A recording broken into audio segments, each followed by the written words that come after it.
I welcome you, DK. Thank you. I didn't know if that was a compliment or just... I'm a poet, so I'm going to begin with lines from a poem written by the Irish poet W.B. Yeats and popularized by our own Chinua Achebe. Things fall apart, and the center cannot hold. Mere anarchy is loosed upon the land. Things fall apart, and the center cannot hold. And I start with those lines because I want to ask, why are things in such danger of falling apart in the country today? The answer is an open secret. Every time you look at our coat of arms, it's right over there, you will see the answer to that question. It's written under our coat of arms. We call it the Nigerian motto, and it says, unity and faith, peace and progress. Unity and faith, peace and progress. Unity and faith, because it is difficult to preach unity if you're not also offering faith. The unity of the country feels like it's under threat today because too many Nigerians have lost and are losing faith in the nation. Why is this happening? The answer is sad, but relatively straightforward. Where you have a soldier that has paid the ultimate price defending the territorial sovereignty of the country, perhaps in the northeast, and afterwards the government struggles for one reason or the other to care for the widow and orphans is left behind, people lose faith. If you have a Nigerian that has graduated from university with a 2-1 or a first class, and it's pounding the streets of Lagos and Abuja but cannot find a job because of federal character, quota system, tribalism, nepotism, people lose faith. If you have a mother that takes her child to the hospital and must watch that child die because that government hospital is on strike, or if it's not on strike, it has no drugs, or if it has drugs, she has to pay the full market price for treatment up front before they would consider this child, and she must then watch that child die in the corridor. People lose faith.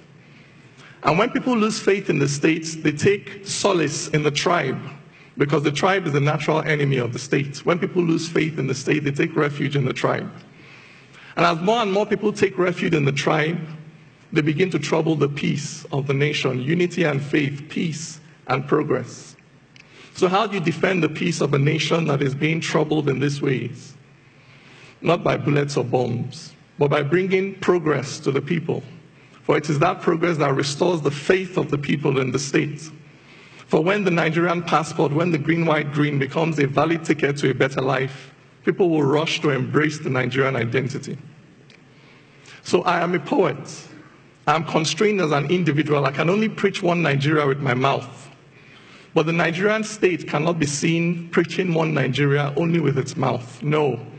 It must preach one Nigeria with its architects and its builders, with its teachers and its extension workers. It must preach one Nigeria by building roads and bridges and hospitals and railroads. It must preach one Nigeria by bringing a progress that is inclusive to all, to Nigerians.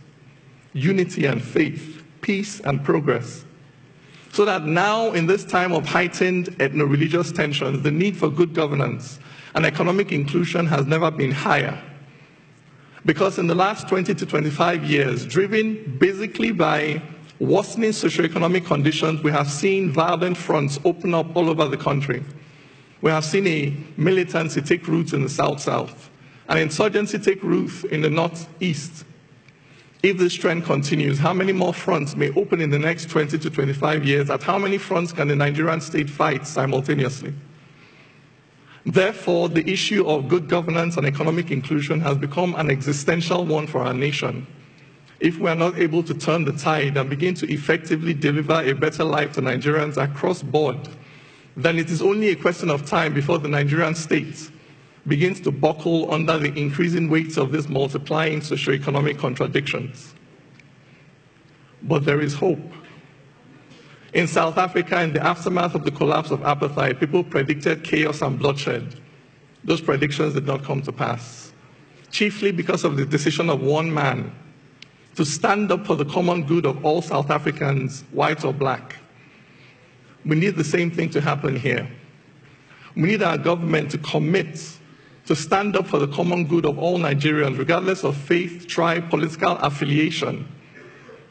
We need a government that will commit to investing, for instance, in infrastructure for all, investing in the roads that unite, in the bridges that bind, in the railways that connect, investing in our unity schools as they were meant to be, in the NYSC as it was meant to be, investing in creating heroes out of our sporting champions who daily demonstrate on the field of struggle that victory has nothing to do with faith and ethnicity and everything to do with hard work and tenacity.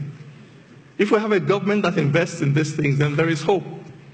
If we have a government that is committed to investing in providing jobs for our youths, affordable credit for our startup businesses, so that people feel that they have a stake in society, for those who have houses and cars of their own are less likely to go out on the street to burn the houses and cars of others. If we have a government committed to investing in equal economic opportunities for all Nigerians, then there is hope. If we have a government committed to investing in laws that are certain and knowable in advance, in a justice that is blind to the power, the wealth, the political office, the faith, the ethnicity of those who stand before it, so that Nigerians know that action A will attract consequence B, regardless of who you are, then there is hope. If we will commit to invest in a language of inclusion, in alternative interpretations of our own history and social realities, so that Nigerians see that poverty does not discriminate between North and South, that armed robbers do not obey the federal character principle. And when the River Niger bursts its banks, it does not just flood the homes of Muslims and non-indigents, that devastation does not discriminate, and the only way we can tackle it is by pulling together. If we can invest in narratives like this, then there is hope. Because that center, in those lines, things fall apart and the center cannot hold. That center is the commitment of the government to the common good, to the common wealth of this nation. Now, I am not the government, I'm just a poet. So I can only contribute my poems to this struggle for economic inclusion, for social justice and national integration. So I'm going to leave you this morning with a poem titled, The Wall and the Bridge. If a white man turned and called me nigger, my blood would boil in righteous anger, for the evil of discrimination is clearly established when a white man tries to treat me like rubbish. But if Hausas say Igbos are greedy and crude, and Igbos say Hausas are haughty and rude, and Ijaw says the Shekiri must die today, and Ezra tells the Zulu there's no other way. If Yorubas declare it is Awo or nothing, and we use federal character to share everything, so before you can even smile and tell me welcome, you must first ask me where my father is from. If those who were settlers but now indigents say those who are settlers can't become indigents, and the Constitution says we are all citizens, local governments keep issuing certificates of origin. If my brother passed JAM but can't go to uni because he is thief and he's not Kanuri, and UniMaid has a quota for its catchment area, so he must go back to Benue or wait one more year. If it's okay to say it's not okay to marry someone just because they are Kalabari and that every tribe should have its own side, are we not then practicing apartheid?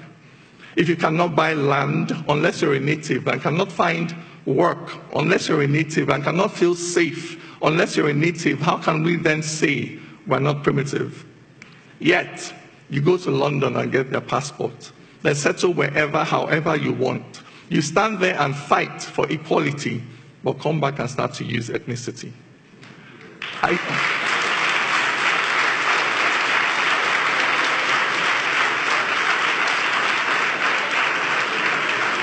don't get the logic of thinking it's different, to be tribalistic and then to be racist. If you're happy to judge him just hearing his name, whatever you call it, my friend, is the same. Where there is no courage to cross this divide, where there is no faith to look deep inside, and stop judging accents and surnames and dressing, this fire we're quenching will only keep burning. Which nation can stand dividing its people? How can one build on foundation so brittle? If we cannot see ourselves in each other, this journey ends here, we're going no further. For when God made man, he gave him no facial marks. He did not make Bagi, Okun, or Angas. As sure as a black man is just like a white man, no culture is older than being human. This